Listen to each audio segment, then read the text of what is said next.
it's Mimi, and it's day 9 of the manifestation program. I'm just going to check that actually. I'm not sure if it's day 9, it's day 10. I lied, it's day 10.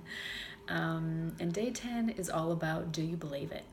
Do you believe what you're trying to manifest? Which sounds really, really basic, but it is really basic. It's pretty much the fundamental principle of law of attraction, in that if you put out the signal that what you think is not believable, well, guess what? Then you put out the signal that it's not believable, that it's not natural for you to have it, and thereby you're not going to draw it in.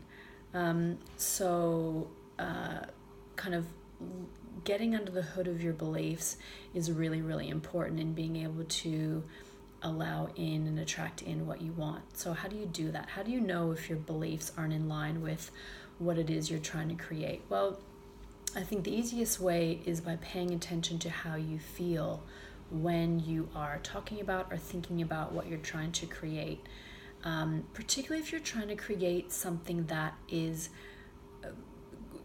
bigger than where you're at now, or seemingly far from where you are now. So let's say you're unemployed and you want a dream job. You don't just want a job, but you want a dream job that pays you really, really well, and where your boss is amazing and where you have lots of freedom. That might seem like a quantum leap from where you are now. But the reality, as we know in quantum physics, is everything is just basically a vibrational connection away. So what you're trying to do in manifesting is you're trying to create vibrational resonance with what you are trying to create, which means you have to believe it. Because if you don't believe it, you've got resistance, and therefore you're not going to have vibrational resonance. So again, how do you kind of get under the hood of your beliefs? As I said before, it's about when you think about what you want to manifest, or when you write about it. So for example, you might, as I encourage everybody to do, is keeping a manifestation journal and writing about what you're trying to create as you go through this process, so that you can kind of monitor how you feel, because you'll start to notice that there's a direct correlation between how you feel and what it is, what condition that's kind of standing in front of you. So if you're feeling amazing and you have a amazing day, you're going to notice that you are going to attract in great things, right? And if you're not feeling great and you're feeling low and you're feeling like, oh, this isn't going to happen, I can't attract in what I want, I don't believe it, then you're going to attract in experiences that reinforce that belief. So I think one way to unpick those beliefs is, as I said, by writing about it, or by kind of talking about it either in an audio message. That's something that I do.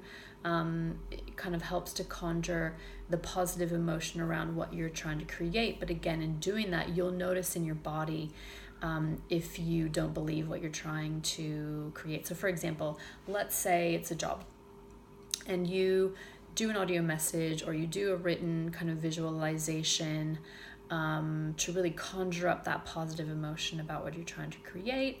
And you're talking about, I want to have a job where I'm paid really well, where I'm recognized for my skills and talents, where my boss and I get along really, really well, where I have lots of freedom and flexibility, and I can come into work when I want and I can wear what I want. If that's a huge departure from what you've experienced thus far, you'll feel a heaviness in your body, or a kind of heat, a negative heat, not kind of cozy warmth, but kind of a negative, uncomfortable flush of heat, or a heaviness, as I said, or darkness, or a sort of resistance. You'll feel it in your body as you start to talk about it, and that's basically your body's way of letting you know, hey, I've got a belief that doesn't match this, which then correlates to a thought, which then, as we know, thoughts create emotions. So what do you do if you don't believe, right? And it's totally natural, by the way, in the beginning to feel that way, because where do our beliefs come from? Our beliefs in most cases are inherited, or they're kind of picked up from our environment. So we might pick up our beliefs about money, for example, from our family. Our parents might believe that money's hard to come by, money doesn't grow on trees, money's hard to create, you have to work super hard for it. And if you come from a family environment where that's the belief system, it's going to take a change of belief in order to have money come to you easily and be able to attract it easily without having to work super hard. So you can bring in beliefs that are multi-generational. Money is one of those ones that kind of sticks around for a lot of generations. Or you can pick it up through friendship groups or who you socialize with, or your own experiences, right? You might have a relationship where you're cheated on, by a guy or a girl, and therefore, every woman cheats or every man cheats.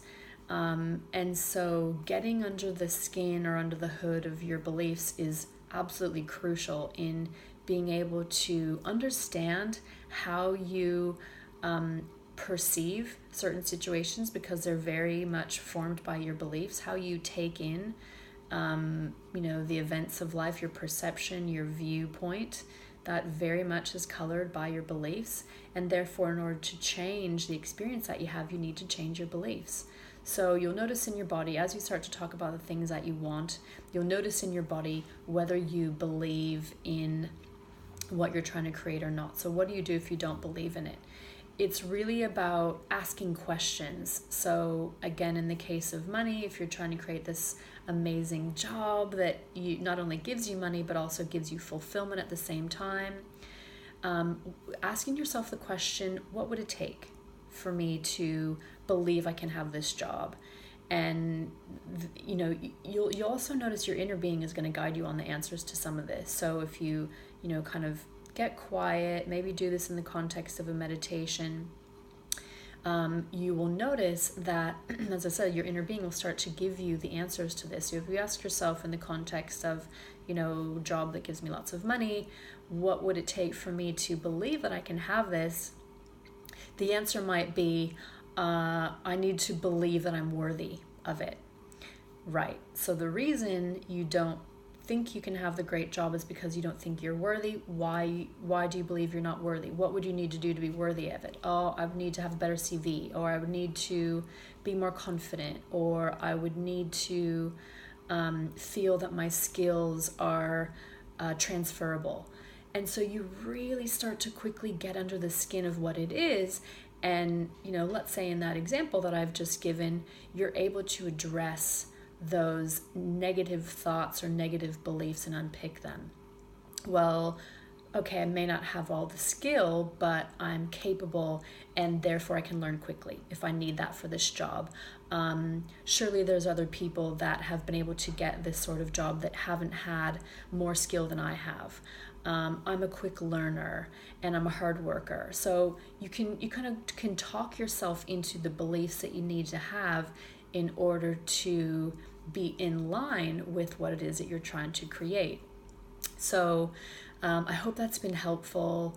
As I said, really starting to kind of meditate on or talk about or write down what would it take for you to believe that your goals are achievable will help you understand what is holding you back, because 100% it's going to be your beliefs, because your beliefs create your thoughts create your emotions.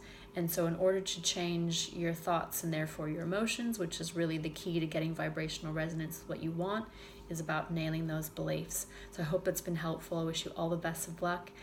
Please email me at livingsoulcentered@gmail.com. I'd love to hear how you're going, and all the best. Much love. Bye.